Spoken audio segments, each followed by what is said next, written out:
तो आपने अपना मन बना लिया है। आप साल के सबसे पावरफुल और चर्चित फोन्स में से एक सैमसंग S24 अल्ट्रा पर अपनी मेहनत की कमाई का अच्छा खासा हिस्सा खर्च करने जा रहे हैं। सब कुछ फाइनल है, लेकिन जरा रुकिए, इस वीडियो को एक फाइनल रियलिटी चेक समझिए, क्योंकि आज मैं आपको S24 अल्ट्रा की बैटरी और कैमरे का वो सच बताने वाला हूँ जिस पर ज्यादा लोग बात नहीं कर रहे। ये वो बातें हैं जो मैंने फोन को हफ्तों तक चलाने के बाद नोटिस की हैं, और मैं नहीं चाहता कि आप 1 लाख से ज्यादा खर्च करने के बाद सोचें कि काश ये मुझे पहले पता होता। आप शायद सोच रहे होंगे कि ये एक और नेगेटिव रिव्यू वीडियो है। बिल्कुल नहीं, सच तो ये है कि मैं खुद इस फोन के लिए बहुत एक्साइटेड था। टाइटेनियम फ्रेम, फ्लैट डिस्प्ले और कमाल के AI फीचर्स, कौन इम्प्रेस नहीं होगा। लेकिन जब आप किसी डिवाइस के साथ असल में वक्त बिताते हैं तब उसकी छोटी छोटी बातें परेशान करने लगती हैं। इस वीडियो में हम सिर्फ बात नहीं करेंगे, बल्कि मैं आपको बैटरी ड्रेन टेस्ट की असली फुटेज दिखाऊंगा और उस कैमरा प्रॉब्लम का पर्दाफाश करूंगा जो आपके खास पलों को बर्बाद कर सकती है। तो चलिए दूध का दूध और पानी का पानी करते हैं।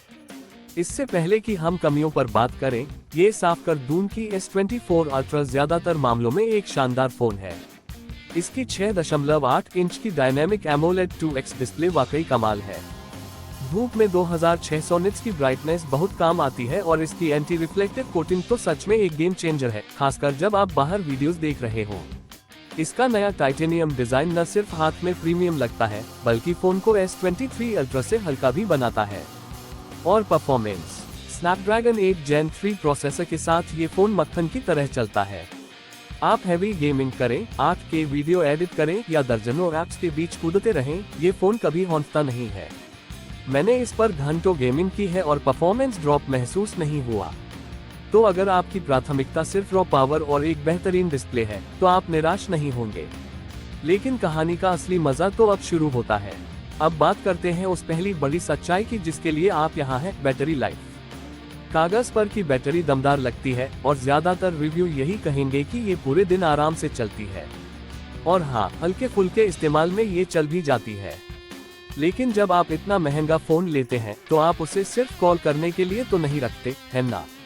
आप गेमिंग करते हैं, 4K में वीडियो रिकॉर्ड करते हैं और इसके नए AI फीचर्स को भी आजमाते हैं। और बस यहीं पर S24 अल्ट्रा की असलियत सामने आती है। मैंने इस फोन को अपने प्राइमरी डिवाइस की तरह इस्तेमाल किया। एक आम दिन जिसमें थोड़ा सोशल मीडिया, YouTube और कुछ तस्वीरें लेना शामिल था, फोन शाम तक आराम से चला। लेकिन जिस दिन मैंने कैमरा और गेमिंग का ज्यादा इस्तेमाल किया, मुझे शाम होने से पहले ही चार्जर की तलाश करनी पड़ी। कुछ यूजर्स ने भी सॉफ्टवेयर अपडेट के बाद बैटरी जल्दी खत्म होने की शिकायत की है। बैकग्राउंड में चलने वाले फीचर्स जैसे near by device scanning Chupke Chupke आपकी बैटरी पीते रहते हैं और आपको भनक तक नहीं लगती। अगर आप एक पावर यूजर हैं जो अपने फोन को उसकी तक इस्तेमाल करते हैं, तो एक दिन की बैटरी लाइफ का दावा आपके लिए एक मजाक साबित हो सकता है। आपको या तो अपना यूसेज कम करना होगा या अपने साथ एक पावर बैंक लेकर घूमना होगा। ये वो सच्चाई है जो चमकदार विज्ञापनों में नहीं दिखाई जाती। अब आते हैं दूसरे और शायद सबसे बड़े शॉकिंग ट्रुथ पर, इसका कैमरा। सैमसंग ने 200 MP के मेन सेंसर और नए 50 MP 5x टेलीफोटो लेंस को लेकर बहुत हाइप बनाई है। और कोई शक नहीं कि ये शानदार तस्वीरें लेता है। दिन की रोशनी में डिटेल्स बेहतरीन है और 5x पर पोर्ट्रेट शॉट्स लाजवाब आते हैं। लेकिन एक ऐसी बड़ी समस्या है जिसे ज्यादातर लोग नजरअंदाज कर रहे हैं, और वो है वीडियो रिकॉर्डिंग के दौरान जूम करते समय होने वाला जिटर या शिफ्ट। कई यूजर्स की तरह मैंने खुद भी यह महसूस किया है कि जब आप वीडियो रिकॉर्ड करते हुए जूम इन या आउट करते हैं तो कैमरा लेंस के बीच स्विच करते समय वीडियो में एक अजीब सा झटका लगता है। सोचिए आप किसी कॉन्सर्ट में अपने पसंदीदा आर्टिस्ट पर जूम कर रहे हैं और अचानक आपकी वीडियो में एक जर्क आए और फ्रेम हिल जाए। ये पूरे शॉट को खराब कर देता है। ये समस्या 1x से 3x या 3x से 5x पर जाते समय सबसे ज्यादा दिखती है। एक और समस्या जिसका जिक्र कम होता है वो है शटर लैग। पिक्सल और आईफोन की तुलना में S24 अल्ट्रा फोटो खींचने में 1 सेकंड का छोटा सा हिस्सा ज्यादा लेता है। सुनने में ये कम लगता है, लेकिन जब आप किसी बच्चे या पालतू जानवर जैसे मूविंग सब्जेक्ट की फोटो खींचते हैं तो वो पल निकल चुका होता है और आपको एक धुंधली तस्वीर मिलती है। हाँ, इसे गुड लॉक ऐप से कुछ हद तक ठीक किया जा सकता है, पर सवाल ये है कि 1 लाख से ज्यादा के फोन में ये बेसिक चीज पहले से ही सही क्यों नहीं है। ये वो छोटी छोटी बातें हैं जो एक आम यूजर शायद नोटिस न करे, लेकिन अगर आप फोटोग्राफी और वीडियोग्राफी को लेकर सीरियस हैं, तो ये आपके लिए एक डील ब्रेकर हो सकती है। अगर आपको यह ईमानदार जानकारी काम की लग रही है, तो वीडियो को लाइक करें और चैनल को सब्सक्राइब करना न भूलें। आपका सपोर्ट मुझे आप तक ऐसी ही सच्ची और बिना फिल्टर वाली बातें पहुंचाने की हिम्मत देता है। नीचे कमेंट्स में बताएं, क्या आप इन कमियों के बावजूद S24 अल्ट्रा खरीदेंगे। सैमसंग इस फोन को गैलेक्सी AI फोन की तरह बेच रहा है। सकल टू सर्च, लाइव ट्रांसलेट और जनरेटिव एडिट जैसे फीचर्स भविष्य की तकनीक लगते हैं। सच कहूं तो सकल टू सर्च वाकई बहुत काम का फीचर है, लेकिन बाकी AI फीचर्स वे अभी पूरी तरह से पके हुए नहीं लगते। लाइव ट्रांसलेट का आइडिया तो बेहतरीन है, पर असल दुनिया में यह उतना स्मूथ नहीं है और कई बार गलतियां करता है। जनरेटिव एडिट मजेदार है, पर इसका इस्तेमाल तस्वीरों को नकली बना सकता है। सबसे बड़ी चिंता यह है कि सैमसंग ने संकेत दिए हैं कि 2025 के अंत के बाद इन AI फीचर्स के लिए शायद पैसे देने पड़े। और इनमें से ज्यादातर फीचर्स जल्द ही सॉफ्टवेयर अपडेट के जरिए S23 अल्ट्रा जैसे पुराने मॉडल्स में भी आने वाले हैं। तो सवाल यह है कि क्या सिर्फ इन आधे अधूरे AI फीचर्स के लिए S24 अल्ट्रा पर इतना ज्यादा खर्च करना समझदारी है। तो अब सबसे बड़ा सवाल, क्या आपको सैमसंग S24 अल्ट्रा खरीदना चाहिए?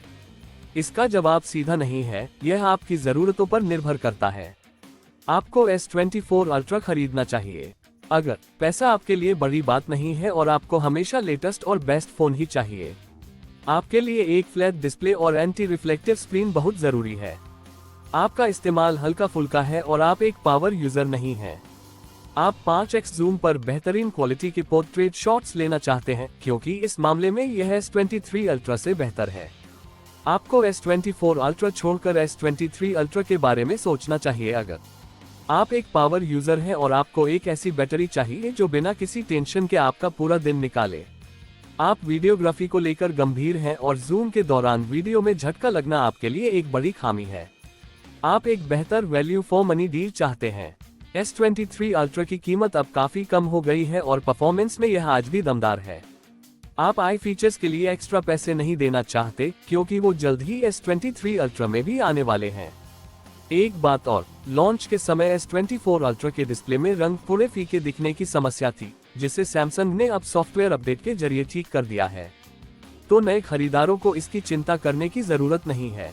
ये दिखाता है कि कभी कभी सबसे महंगे फोन भी शुरुआती सॉफ्टवेयर दिक्कतों के साथ आते हैं। सैमसंग S24 अल्ट्रा एक बेहद शक्तिशाली और फीचर्स से भरा फोन है, लेकिन ये परफेक्ट नहीं है। इसकी बैटरी लाइफ पावर यूजर्स को निराश कर सकती है और इसके कैमरे में कुछ ऐसी कमियां हैं जिन्हें इस कीमत पर नजरअंदाज करना मुश्किल है। यह एक ऐसा फोन है जो कागज पर तो चैंपियन लगता है, लेकिन असली दुनिया में कुछ मौकों पर लड़खड़ा जाता है। मेरा मकसद आपको डराना नहीं, बल्कि एक सही फैसला लेने में मदद करना है। अगर आप 1 लाख रुपए से ज्यादा खर्च कर रहे हैं, तो आपको हर कमी के बारे में पता होना चाहिए। मेरी सलाह है कि आप ईमानदारी से सोचें कि आपकी जरूरतें क्या हैं। क्या आप इन कमियों के साथ जी सकते हैं, या फिर एक पुराना लेकिन ज्यादा भरोसेमंद S23 अल्ट्रा आपके लिए ज्यादा स्मार्ट चॉइस होगा। ये वीडियो देखने के लिए शुक्रिया।